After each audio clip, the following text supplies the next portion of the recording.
You can call me crazy, but do you not think that this looks like this?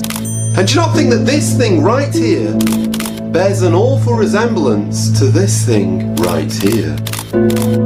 For those of you who are not familiar with what has just happened, every 4 years 56 countries come together and they put on a smaller version of the Olympics. It's called the Commonwealth Games. And this year at the opening ceremony, which was hosted in my country in England, do you know what they did? They brought out a 32-foot bronze bull, and then a big crowd of people got down on their knees and began to worship this bull. Now I know exactly what you're thinking. You're saying, Joe, it's just a piece of art. Calm down, sit down and be quiet. Well, can I say this? If Moses, when he noticed that the people of Israel, after being gone for just 5 minutes, they've turned and worshipped a golden calf. If Moses slammed down the 10 Commandments and his face was filled with rage, is it wrong for me to just simply ask the question, what on earth is going on right now? Okay, I do admit that this could all be one big coincidence. But personally, I do find it rather suspect that right now, in the world we live in, we have never seen more spiritual darkness. We have never had more people in the world who are anti-God, who hate the God of the Bible,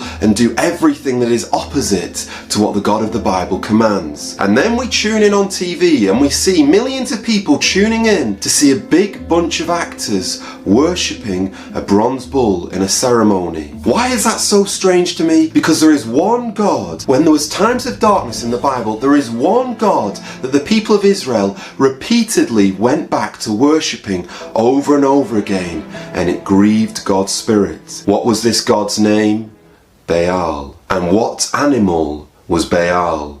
You've guessed it, he was a bull. But actually, this goes a lot deeper than just a bunch of people worshipping a bull idol. When Jesus Christ was talking about Satan, do you know what name he gave to Satan? He called him Beelzebub. In other words, you are Baal, you are the prince of demons. And that is so scary because when Moses found the people of Israel worshipping this gold calf, what did that represent? It meant that those people were worshipping Satan. When King Ahab and Queen Jezebel, when they introduced the worship of Baal worship to the people of Israel, what were they introducing the worship of? They were encouraging people to bow down to Satan. When Elijah confronted those 450 prophets of Baal, who was he challenging? He wasn't just confronting 450 men. No, he was confronting 450 men who work for Satan. So if this is how it looks, what is it that the BBC is doing? The BBC is encouraging people to worship Satan